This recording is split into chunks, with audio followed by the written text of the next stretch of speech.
Сәлем баршаңызға, менің каналыма қош келдіңіздер. Бүгін сіздерге осындай ерекше болып шығатын, пешке дайындалатын дәмді кешкі асты ұсынғым келеді. Бізге керек заттардың барлығын төменге описанияға қалдырамын. Сәбіз, қызанақ, тәтті бұрыш, картоп, ет, пияз, дәмдеуіштер, сұйық май және сарымсақ, томат керек. Ең алдымен дәл осылай 4 бұрышты етіп барлығын турап аламыз. Араластыруға ыңғайлы үлкен ыдысқа барлығын салып, жақсылап араластырамыз. Дәмдеуіштерден мен қара бұрыш, паприка, тұз пайдаланып жатырмын. Барлығын араластырып болғаннан кейін, ең соңынан су құйып, тағы да жақсылап араластырамыз.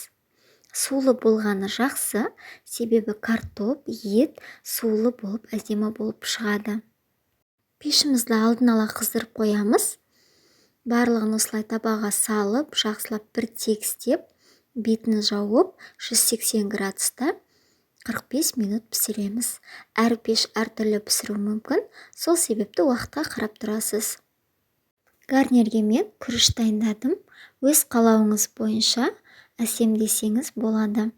Мінекей дайын болып шықты, өте керемет болып шығады, пісіп, әдемі болып және сулы болып шығады.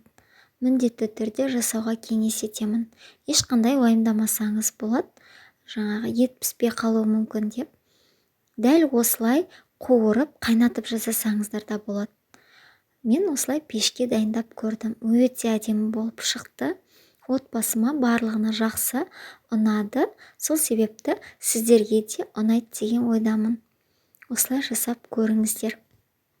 Соңына дейін көргеніңізге көп рахмет. Сіздермен болған Фариза ас болсын. Және де менің каналыма тіркеліп, қоңырау шаны басып қоюды ұмытпаңыз. Менің жаңадан шығып жатқан видеоларымды жіберіп алмас үшін. Өз ойларыңызбен бөлісе отырыңыздар. Ас болсын.